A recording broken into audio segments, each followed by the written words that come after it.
नमस्कार दोस्तों, स्वागत है आप सभी का एक बार फिर से हमारे YouTube चैनल पावर प्लांट अड्डा पे। तो आज हम बात करेंगे, देखेंगे कि जो हमारा कंडेंसर में हम वैक्यूम मेंटेन करते हैं। ओके, तो अगर मान लीजिए कि इन केस अगर हमारा वैक्यूम हम कम कर दिए फिर वैक्यूम हमने ज़्यादा कर दिया, ठीक ना, तो क्या इफेक्ट पड़ेगा। ओके, कई बार हमसे ये इंटरव्यू पूछा जाता है कि वैक्यूम अगर कम हो गया फिर वैक्यूम ज़्यादा हो गया, उससे हमारे सिस्टम पर क्या इफेक्ट पड़ेगा। ओके, तो समझेंगे इसको पूरे डिटेल्स में। तो बिना किसी देर के चलिए वीडियो को स्टार्ट करते हैं।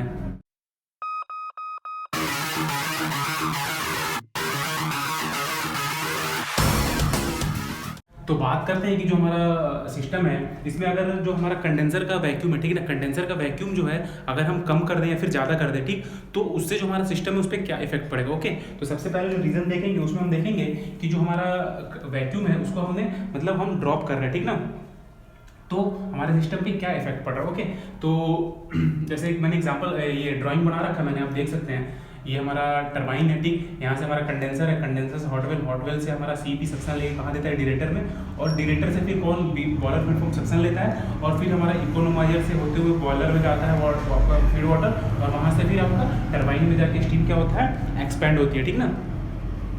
तो देखिए हमारा कंडेंसर में क्या होता है, जो हमारी एग्जॉस्ट स्टीम आती है उसको हम कंडेंस करते हैं with the help of cooling water. Okay, तो यहाँ पे हमारा कूलिंग टावर का पानी आता है। ओके, तो बात करते हैं कि अगर मान लीजिए कि हमारा जो कंडेंसर है, कंडेंसर का वैक्यूम हमने ड्रॉप कर दिया, मतलब कम कर दिया, तो लेट अस अज्यूम कि जो हमारा चलता है अप्रॉक्स, आपको पता होगा कि -0.88 या फिर 89 तक हम मेंटेन करते हैं वैक्यूम, ठीक ना, जो हमारा अप्रॉक्स स्टैंडर्ड बोल सकते हैं, मैक्सिमम जगह इतना ही रहता है, ठीक ना। तो कितना रखते हैं हम, जो हमारा है -0.88 kg पर सेंटीमीटर स्क्वायर, ठीक ना। तो मान लीजिए कि हमारा जो वैक्यूम चल रहा था वो कितना चल रहा था, -0.88 kg पर सेंटीमीटर स्क्वायर। ओके, इसको हमने ड्रॉप किया कितना, इसको हमने कर दिया -0.76 kg पर सेंटीमीटर स्क्वायर, ठीक ना। कितना कर दिया हमने, -0.88 से -0.76 kg पर सेंटीमीटर स्क्वायर कर दिया। ओके, तो ये जो हमारा प्रेशर था ये हमारा गेज प्रेशर था, ठीक ना, गेज प्रेशर था, ये भी हमारा गेज प्रेशर ही है। ओके, अब यहाँ पे हम एब्सोल्यूट प्रेशर देखेंगे, एब्सोल्यूट प्रेशर हमारा कितना आ रहा है, तो एब्सोल्यूट प्रेशर होता है हमारा atmospheric pressure minus gauge pressure. Okay, तो हमारा एटमॉस्फेरिक प्रेशर कितना होता है, अराउंड 1 होता है, ठीक है, 1 माइनस गेज प्रेशर कितना है 0.76। ओके, कितना है 1 माइनस 0.76। ओके, तो इसको जब हम माइनस करेंगे तो ये कुछ आ जाएगा 0.24 kg पर सेंटीमीटर स्क्वायर, ठीक ना। कितना आ गया हमारा 0.24 kg पर सेंटीमीटर स्क्वायर, ठीक ना। तो अगर 0.24 पे हम अगर इसका सैचुरेशन टेम्परेचर देखते हैं 0.24 kg पे, तो ये कितना आएगा, अराउंड आपका सैचुरेशन टेम्परेचर 63 आएगा, ठीक ना, सैचुरेशन टेम्परेचर कितना आएगा 63 डिग्री से, ठीक ना। 0.24 पे हमारा कितना आ रहा है सैचुरेशन टेम्परेचर 63 डिग्री, ठीक। ये तो बात कर ली हमने। ओके, अब हम यहाँ रैंकाइन साइकिल में देखते हैं, तो आई होप सबको पता होगा रैंकाइन साइकिल के बारे में। तो देखिए रैंकाइन साइकिल हमारा क्या है, ये 4 से 1 जो आपको दिख रहा है ये वाला प्रोसेस, 4 to 1 ये हमारा कंडेंसर है, ठीक ना, और 1 से 2 हमारा क्या है, बीएफटी वाला प्रोसेस है, जहाँ पे हम पंप फीड वाटर को प्रेशराइज करते हैं, ठीक ना, और हमारा 2 से ये वाला जो पॉइंट दिख रहा है आपका 2 से यहाँ तक का पॉइंट, ये हमारा इकोनोमाइजर है, जहाँ पे हम फ्लू गैस से थोड़ा बहुत हीट एक्सट्रैक्ट करके फीड वाटर को प्री हीट करते हैं, ठीक ना, फीड वाटर को प्री हीट करते हैं। ओके, अब यहाँ से 2 से लेके ये वाला जो ये है हमारा, ये जो इनसाइड डोम है, ये होता है हमारा कांस्टेंट प्रेशर हीटिंग प्रोसेस, जो कि बॉयलर में होता है हमारा। कौन सा प्रोसेस है, कांस्टेंट प्रेशर हीटिंग प्रोसेस, ठीक ना, आइसोबैरिक बोलते हैं इसको, कांस्टेंट प्रेशर हीटिंग प्रोसेस, ठीक। और यहाँ से जो ये वाला आपको दिख रहा है ये 3 तक, ठीक ना, ये है हमारा सुपर हीटर, जहाँ पे हम स्टीम का टेम्परेचर इंक्रीज करते हैं। ओके, और ये है हमारा 3 से 4 क्या है ये, जहाँ पे ये हमारी टरबाइन की प्रोसेस है, जहाँ पे हमारा स्टीम जो है एक्सपेंड होता है। ओके, ठीक, तो बात करते हैं, देखिए हमने अभी क्या किया, जो हमारा 0.88 kg पर सेंटीमीटर का वैक्यूम चल रहा था, तो वहाँ पे हमारा यहाँ तक आ रहा था, ठीक है, हमारा जो एक्सपेंशन हो रहा था स्टीम का वो कहाँ तक हो रहा था, यहाँ तक हो रहा था, ठीक ना। अभी हमने क्या किया है, अभी हमने आपका वैक्यूम को जो है रिड्यूस कर दिया, ठीक ना, कितना कर दिया 0.76। अभी क्या होगा कि जो हमारा एक्सपेंशन होगा वो कम हो जाएगा, क्यों, क्योंकि हमने वैक्यूम को तो रिड्यूस कर दिया, ठीक ना, वैक्यूम कम कर दिया तो एक्सपेंड होने का जगह नहीं मिलेगा, ठीक ना, उसको कंडेंसर में। वो क्या होगा कि देखिए हमने वैक्यूम कम किया तो जो उसका एक्सपेंशन है वो यहाँ कहीं तक होगा, ठीक ना, यहाँ पे। ओके, तो ये हम यहाँ ड्रॉ कर लेते हैं, ठीक ना। पहले हमारा कितना था, -0.88, ठीक। अभी हमने कर लिया इसको -0.76, ठीक ना। तो अभी इसमें देखिए क्या हुआ कि हमने जैसे ही आपका वैक्यूम रिड्यूस किया तो इसका क्या हुआ, एक तो सैचुरेशन टेम्परेचर बढ़ गया। पहले हमारा जो हमारा अभी नॉर्मली जो हम -0.88 वैक्यूम मेंटेन करते हैं, तो इस कंडीशन में हमारा जो सैचुरेशन टेम्परेचर होता है स्टीम का, वो जो हमारा कंडेंसेट होता है उसका टेम्परेचर अराउंड रहता है हॉट वेल में या फिर कंडेंसर में, आप बोल सकते हैं 40 to 45, ठीक ना। 45 रहता है अराउंड, ओके, 45 डिग्री से, ठीक ना। 45 से 50 रहता है, ठीक। अभी क्या हो गया, अभी हमने जैसे ही वैक्यूम रिड्यूस किया इसका सैचुरेशन टेम्परेचर कितना है, 63। तो अभी क्या हो रहा है, आप देख सकते हैं कि पहले कितना था, 50 था, अभी कितना है, 63। इसमें क्या हो रहा है कि हमारा पूरा वर्कआउट नहीं हो पा रहा है, ठीक ना। जितना हम वर्क एक्सट्रैक्ट कर सकते थे स्टीम से उतना एक्सट्रैक्ट नहीं कर पा रहा है। तो अभी देखिए पहले 50 था, अभी 63 है, मतलब कि हमारा डिफरेंस कितना आ रहा है, 63 - 50 करेंगे तो ये हो जाएगा 13 डिग्री सी, ठीक ना। दैट मीन्स कि 13 डिग्री सी का हम और वर्कआउट करवा सकते थे, ठीक ना। बट यहाँ पे क्या हुआ कि हमने वैक्यूम रिड्यूस कर दिया, इसलिए हमारा 13 डिग्री सी का यहाँ पे लॉस हो रहा है, ठीक ना। मतलब कि इतना हम वर्कआउट नहीं करवा पा रहे। ये क्या करेगा, 63 डिग्री सी आपका वो है, तो ये क्या करेगा, जो हम कूलिंग वाटर से अपना CW दे रहे हैं कंडेंसर में, वहाँ पे अपना हीट एक्सचेंज करके चला जाएगा, ठीक है। हम वापस CEP से इसको डायरेक्टर में भेज देंगे। बट यहाँ पे क्या हो रहा है, हमारा ये लॉस हो रहा है, ओके। तो अगर हम वैक्यूम रिड्यूस कर रहे हैं, ठीक ना, वैक्यूम कम कर रहे हैं, तो उससे क्या हो रहा है, हमारा एक तो वर्कआउट कम हो रहा है। वर्कआउट कम कैसे हो रहा है, आप देख सकते हैं। पहले जो हमारा वर्कआउट हो रहा था वो यहाँ 4 तक हो रहा था, ठीक ना। अभी हम इसको नया वो रीनेम करते हैं, इसको हम मान लेते हैं 4 और ये हो गया हमारा 1, ठीक ना। तो ये देखिए, ये वाला जो आपका एरिया है ना, ये जो सैडेड एरिया है, इतना हमारा वर्कआउट कम हो गया, ठीक ना। यहाँ से पहले हमारा वर्कआउट यहाँ तक था, अभी हमारा वर्कआउट यहाँ तक आ रहा है, ठीक ना। तो दैट मीन्स कि क्या है, इसमें बस आपका एक बेनिफिट रहेगा, बेनिफिट नहीं बोल सकते उसको। लाइक देखिए, जैसे कि यहाँ पे हमारा 63 है, ठीक ना। तो 63 है, तो यहाँ पे क्या होगा, जितना हीट एक्सचेंज होगा हमारा CW वाटर से उतना होगा, बाकी जितना गर्म पानी जाएगा वो सीधे कहाँ जा रहा है, हमारा इकोनोमाइजर में जा रहा है, ओके। तो यहाँ पे क्या उतना थोड़ा बहुत हमें कम फ्यूल देना पड़ेगा। अगर लेट अस सपोज कि अगर जो हमारा ये 63 है इसको हम बहुत कम करके भेजें इकोनोमाइजर में, तो क्या होगा, उतना एक्स्ट्रा हमें हीट देना पड़ेगा, ठीक ना। वो कंडीशन भी मैं बताऊंगा जब हम अपना ये वैक्यूम इंक्रीज करेंगे, तो वो सिचुएशन तब आती है, ठीक ना। तो अभी देखिए क्या हो रहा है कि हमारा वर्कआउट क्या हो रहा है, कम हो रहा है, ओके। और एक चीज़ देखिए, जैसे कि हमने वैक्यूम रिड्यूस कर दिया तो यहाँ पे क्या होगा, बैक प्रेशर इंक्रीज होगा, ठीक ना। यहाँ पे जो हमने वैक्यूम कम किया है, 0.76 किया है, तो यहाँ भी हमारा वही प्रेशर, सेम प्रेशर ही है, सेम ये हमारा वैक्यूम में ही रहेगा। तो क्या होगा कि यहाँ से ये बैक प्रेशर मारेगा, ठीक ना। बैक प्रेशर करेगा तो क्या होगा कि जितना हम वर्क एक्सट्रैक्ट कर रहे थे टरबाइन, उतना वर्क एक्सट्रैक्ट नहीं हो पाएगा, ठीक ना। जिससे क्या होगी, हमारी टरबाइन की एफिशिएंसी रिड्यूस होगी, ओके।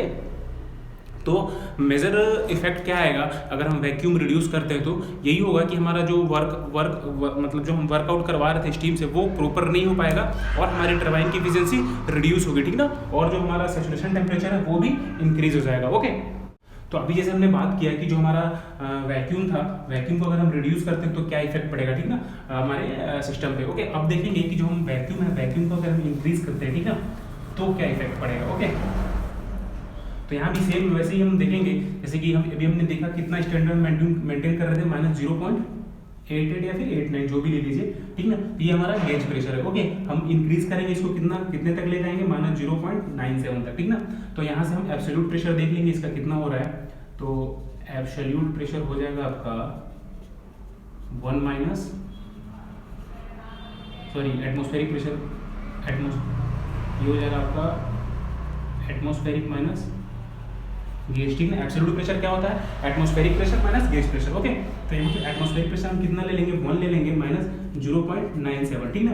तो ये कुछ आ जाएगा हमारा 0.003 kg पर सेंटीमीटर, ठीक है। कितना हो जाएगा, 0.03 होगा ये,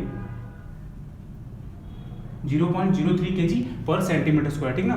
तो अभी देखिए हम 0.03 kg पर सेंटीमीटर स्क्वायर पे हम इसका अगर अभी क्या करेंगे, सैचुरेशन टेम्परेचर चेक करेंगे, ठीक है। तो इसका जो सैचुरेशन टेम्परेचर आएगा वो करीब आएगा अराउंड 23 to 24 डिग्री सी, ठीक। कितना आएगा 23 to 24 डिग्री सी। और जब हमारा ये मेंटेन कर रहे थे हम 0.88 मेंटेन कर रहे थे वैक्यूम, उस समय हमारा आ रहा था कितना 45 to 45, ठीक ना, कितना आ रहा था 40 to 45। ओके, अभी हम यहाँ रैंकाइन साइकिल में समझते हैं कि क्या इफेक्ट पड़ेगा। ओके, देखिए अभी हमने देखा कि अभी जो नॉर्मल प्रोसेस चल रहा था ये हमारा कंडेंसर वाला फेज है, ठीक ना। ये तो देखिए यहाँ से 1 से 2 हमारा बीएफपी वाला फेज है, ये 2 से यहाँ तक जो फेज है ये वाला, ये हमारा इकोनोमाइजर है, और ये जो हमारा है कांस्टेंट प्रेशर हीटिंग प्रोसेस है, और यहाँ से ये जो 3 नंबर तक दिख रहा है ये हमारा सुपर हीटर जोन है। ओके, और 3 से ये जो 4 है, ठीक ना, ये है हमारा टरबाइन वाला जिसमें हम स्टीम का एक्सपेंशन करवाते हैं, ठीक।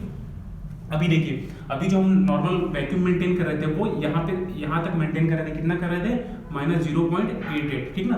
तो अभी हम क्या करेंगे कि वैक्यूम को इंक्रीज कर दिया हमने, ठीक ना। तो वैक्यूम को जैसे हमने इंक्रीज किया तो क्या होगा, इसका जो एक्सपेंशन है वो बढ़ जाएगा, लेटेस्ट यहाँ तक आ जाएगा, ठीक ना, एक्सपेंशन यहाँ तक आ जाएगा। पहले क्या हो रहा था कि जब हमने वैक्यूम रिड्यूस किया था तो इसका एक्सपेंशन कम हो रहा था, लेकिन अभी क्या है कि हमने वैक्यूम रिड्यूस कर दिया है, तो वैक्यूम रिड्यूस किया तो क्या होगा कि उसको और ज़्यादा एक्सपेंड होने के लिए स्पेस मिलेगा, ठीक ना, और ज़्यादा एक्सपेंड होगा वो, ठीक ना, और ज़्यादा एक्सपेंड होगा। तो इसमें देखिए इसमें क्या होगा, और ज़्यादा एक्सपेंड होगा तो ये जो आपका वर्कआउट है वो तो बढ़ जाएगा, ठीक ना। मैं बताता हूँ, ये देखिए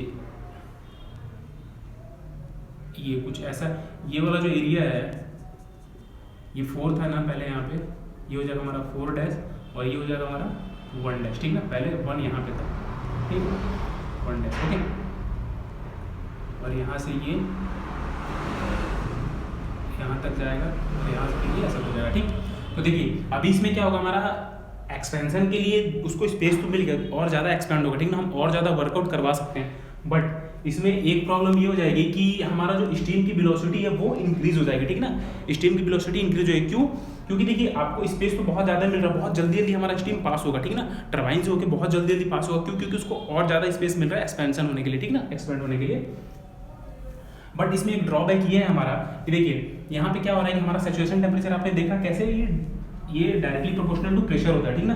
आपका प्रेशर कम होगा तो आपका सैचुरेशन प्रेशर भी कम हो जाएगा, ठीक ना।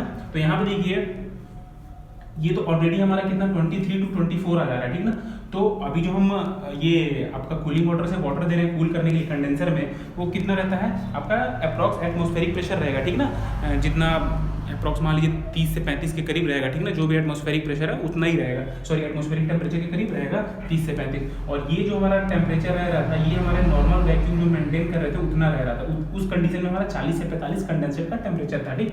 बट अभी हमने क्या किया, जैसे ही हमने वैक्यूम इंक्रीज किया तो हमारा जो टेम्परेचर आ गया वो 23 to 24 आ गया, ठीक। अभी क्या होगा देखिए यहाँ पे ये हीट तो एक्सचेंज कर नहीं पाएगा, थोड़ा बहुत करेगा, ओके।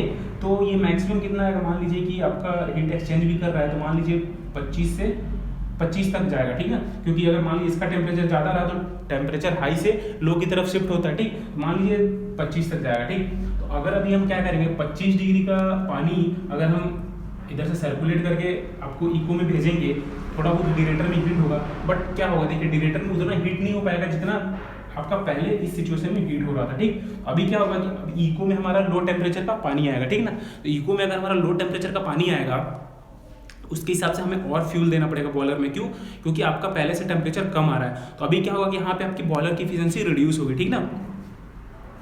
कैसे मान लीजिए कि अभी हमने अगर मान लीजिए कि यहाँ पे पहले हम जहाँ 250 डिग्री सी का टेम्परेचर दे रहे थे यहाँ पे, ठीक ना, अगर वहीं पे अगर हम भी 150 डिग्री सी का टेम्परेचर दे रहे हैं इकोनोमाइजर में, तो जो अगर 250 डिग्री का टेम्परेचर का पानी जब बॉयलर में जाएगा तो उसमें हमें कम फ्यूल लगेगा, ठीक ना, इसको हीटिंग के लिए। वहीं अगर हम 150 डिग्री सी का पानी भेजेंगे बॉयलर में, इसको हीट करने के लिए हमें एक्स्ट्रा फ्यूल देना पड़ेगा। तो यहाँ पे क्या हो रहा है, अगर हम वैक्यूम इंक्रीज कर रहे हैं तो सबसे पहला प्रॉब्लम आ रहा है कि हमारा बॉयलर का जो एफिशिएंसी है, बॉयलर की एफिशिएंसी रिड्यूस हो रही है, ठीक ना, बॉयलर की एफिशिएंसी रिड्यूस हो रही है। और क्या प्रॉब्लम आएगा, देखिए हमारे जो यहाँ पे जो टरबाइन का लास्ट स्टेज डिजाइन होता है स्टैंडर्ड है, ये अराउंड 12% मॉइस्चर हम दे सकते हैं, ठीक ना। कितना 12% मॉइस्चर जो आपका टरबाइन का लास्ट स्टेज है, टरबाइन के लास्ट स्टेज में 12% मॉइस्चर अलाउ रहता है, ठीक ना। अभी क्या होगा देखिए, जैसे कि हमने देखा कि हमने वैक्यूम इंक्रीज किया तो आपके स्टीम जो है स्टीम की वेलोसिटी इंक्रीज होगी, ठीक ना। अगर वो और तेजी वेलोसिटी से बहुत तेज वेलोसिटी से आएगा तो क्या करेगा कि जो हमारे टरबाइन के ब्लेड्स हैं उनको क्या करेगा, डायरेक्ट आके उनके स्ट्राइक करेगा तो क्या डैमेज कर सकता है, ठीक ना, टरबाइन के जो ब्लेड्स हैं उनको वो डैमेज कर सकता है। ओके, और आपके बॉलर की एफिशिएंसी भी रिड्यूस होगी, ठीक ना।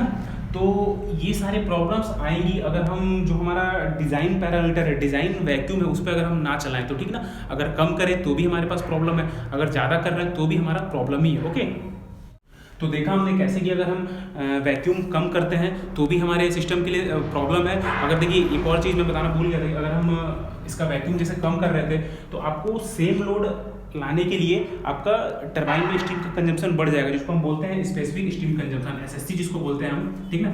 स्पेसिफिक स्टीम कंजम्पशन वो बढ़ जाएगा, ठीक ना। क्यों? क्योंकि यहाँ पे आपका स्टीम की जो वेलोसिटी है वो तक तो रिड्यूस हो रही है, ठीक ना, क्योंकि यहाँ पे बैक प्रेशर बना रही है, ठीक ना, यहाँ पे प्रेशर कम है, तो जो स्टीम आने की वेलोसिटी थी वो कम हो गई है, तो यहाँ पे हमारा जो स्टीम का फ्लो है वो कम होगा, तो सेम लोड जनरेट करने के लिए हमें क्या होगा, एक्स्ट्रा स्टीम लगेगा, ठीक ना। और दूसरा क्या होगा कि अगर हम बढ़ा देते हैं वैक्यूम तो भी हमारे लिए प्रॉब्लम है, उससे क्या होगा, हमारे बॉयलर की एफिशिएंसी कम होगी और हमारे जो टरबाइन के लास्ट स्टेज के ब्लेड्स हैं वो डैमेज हो सकते हैं, ठीक ना। इसीलिए हमेशा जो मैन्युफैक्चरर रिकमेंड करता है कि जो भी हमने डिजाइन करके दिया है, ठीक ना, कि भाई इतना चलाना है आपको तो उतना ही चलाना है आपको, ठीक ना। अगर आप कम या ज़्यादा कर रहे हैं तो आपके सिस्टम के लिए प्रॉब्लम हो सकता है। ओके, तो उम्मीद करता हूँ कि आपको समझ में आ गया होगा। तो वीडियो कैसा लगा जरूर बताएं, वीडियो को लाइक करें, चैनल को सब्सक्राइब करें, और अगर इसमें आपको कुछ समझ में नहीं आया तो कमेंट करके जरूर पूछें और बेल आइकन को प्रेस करना ना भूलें।